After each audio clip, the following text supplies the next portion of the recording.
once you cross that point and realize how far you've come, you're so high up, there's no turning back. I'm in gold mode, it's do or die. I know you see the fire in my eyes. I told you not to be afraid of heights. We're jumping off the edge, fall or fly. I'm fighting failures in my past fears. I really hope you built to last here. The air is thinner in this atmosphere. I might make some people mad this year. I might get in your mental, I might get in your temple. I might flip a table, I know God is able. I know I have favor, I am not your God. You are not my savior, this is war. All right, my name is Vicki Adams, and I am the youngest daughter of Mr. G. So Mr. and Mrs. G's, they opened their doors in July of 1990.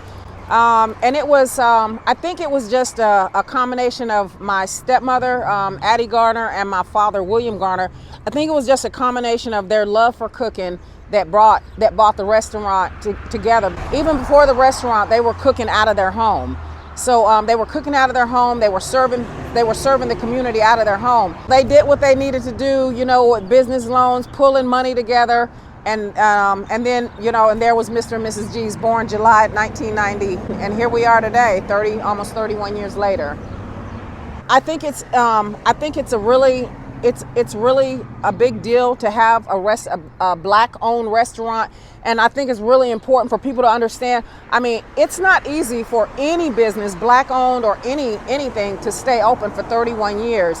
I think that just seeing the restaurant being open for 31 years, it's a testament of everything that we've done for the community. My father, my stepmother, even my sister Deborah Thomas, my stepbrother Kenyon Ford, even in the very beginning, my brother Jarrell Ford. I mean, they're the ones, them and their employees, they're the reason why Mr. and Mrs. G's is still standing. But more so, it's the community. The community has come together to make sure that we're still open too, because since COVID, you know, like I said, we've taken a terrible hit with COVID, but the community is still coming together. They're still coming in, and they're still requesting caterings. The military is still coming in and support. The emergency services personnel, they're still coming in and support. I mean, this is the community as a whole. Everyone is still coming in. So I'm praying to God that we stay afloat, throughout as we end this pandemic. So I don't have a date on when we're going to do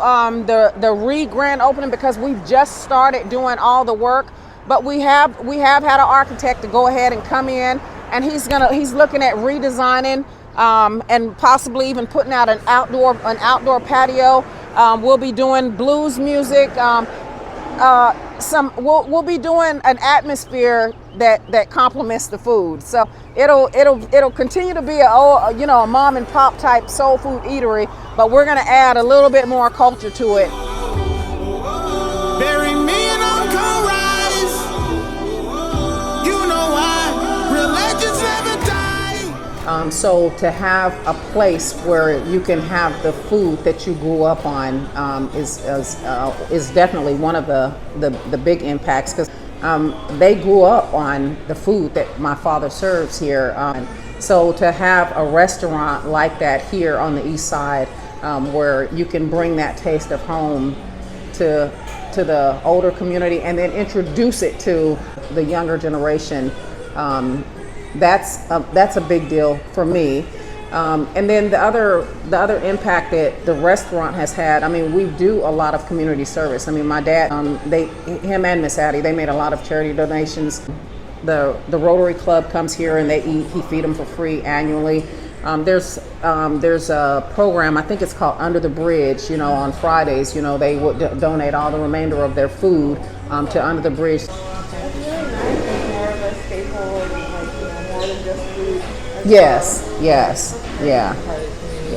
I think it's important for the young African Americans to see a Black business owner.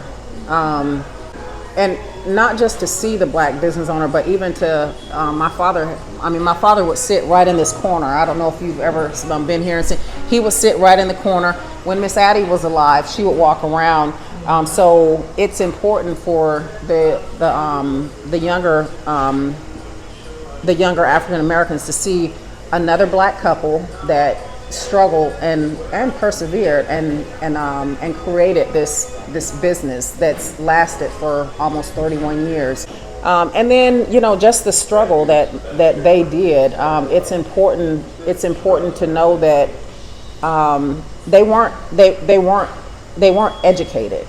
And when I say they weren't educated, they were high school educated, and they did this. You don't have to have a college degree. You don't have to have a doctorate. You don't have to have all this. They took what they did best, and they made this place. And that's a very, very important thing for the young people to know. And they didn't even have a lot of money when they started this. I think everything that they had was donated by. There was another lady, she was opening up, or she was changing her furniture in McDonald's. I think that's the story my dad told me. She had bought a McDonald's, and she was updating the furniture, and she gave them all the furniture. So everything that they had in here was used. Not one single thing was new. So that's really important. You don't have to have new stuff to start. All you have to have is a little bit of determination, and drive, and you can make things happen. I don't think that my father or Miss Addie knew that this business was going to stay open for 31 years.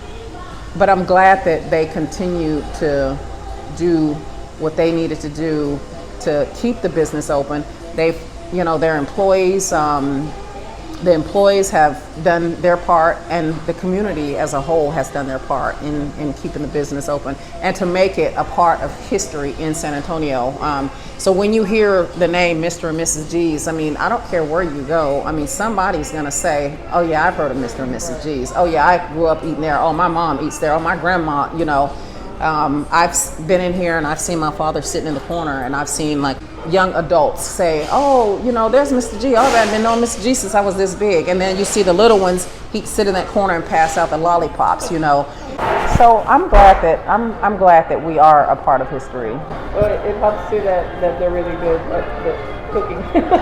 Yes, that's a definite. Yeah, that's a definite. And my father, he actually, I have photos of him even up until last year. He'd be sitting in a chair, mashing his salmon croquettes together, or making a cake together. Even at 83, he'd be sitting back there. So he still had it. He still had it in the kitchen. Yeah. So did they see it as passing on the legacy that they knew they were going to pass it on to their children, or? So honestly, I don't think that Miss Addie and my dad, I don't think that they plan to pass the torch to the restaurant. It just happened. Miss Addie passed away September 11th of 2017, and then of course my dad March the 1st of 2021. I don't think that there was an intent to pass it on, because we didn't get all the training. We didn't get all the, hey, here's a book, how to make this, and here's a book on how to make that. Like I was saying earlier, when my father was in the hospital, I sat down with him and I was like, hey, Dad, I don't even have your recipe for your chicken. So, and at that time, he gave me the recipe to his chicken. He gave me the recipe to his okra gumbo. He told me how to make the collard greens. And as a matter of fact, I served the recipe for the collard greens that he gave me. I served it on my food truck 2 weeks ago, and someone said, these are the best collard greens you've ever served on your truck. And I was like, whoa, But no, I don't think that they intended to pass it down. But I feel blessed that everything is working out the way that it is working out. And I don't know how much longer we're gonna stay open. We're gonna try to do our best between me, my brother, and even my older sister. But we are definitely gonna carry the torch and try to do the best that we can to uphold what they left behind. And I'm hoping that they will be proud for us, especially the changes that we're getting ready to make. It's been like this for 31 years, and some of these chairs might be older than y'all. Yeah, so we're gonna bring in and give it a new look, and hopefully the same feeling will be had when people walk through the doors after we do some remodeling. So what is your opinion on welcoming other cultures together over food? I think it's important to, I mean, whatever, any cuisine. I mean, I think it's always a good idea to, have a good conversation over food. It doesn't matter what culture it is. I mean, I've made a lot of really important decisions over a meal. I mean, anytime you're having a good conversation and and doing business over food, I mean, it's just nothing. I don't know. I don't think anything bad can come out of it. I just think it's a good idea. We have a dining room back in the back. Sometimes there's meetings going on back there, but a lot of times, I mean, people have meetings right here in the opening, and with the blues playing in the background or whatever music is playing in the background. I think just being in any good atmosphere with food just helps any situation. Well, you mentioned too the military. A lot of people in the military, and the military is very diverse. Can be diverse. So a lot of people that come here, never tried your food. It actually reminds me a little bit of Filipino food, because he said it sticks to your bone. Yeah. So it's a lot of similarities there. Oh yeah, I totally agree. I mean, it's a very diverse group of customers that come in here. Like a lot of people think that it's mainly African Americans that come in here to eat. Well, it's not. I mean, it's not. I mean, it's a mix of everyone who comes in here. I mean, we have everybody. The food is just good, and I think that it's important when you come to whether it be it soul food or what. I mean, I think it's important to try something different, so that and to learn and to learn the culture. I love it about San Antonio. It's like communities kind of coming together. I'm gonna really if I ever move, I'm gonna miss it. I'ma live until you sing about it. Like I said, one of the most popular menu items is the fried chicken, fried pork chops, and the meatloaf.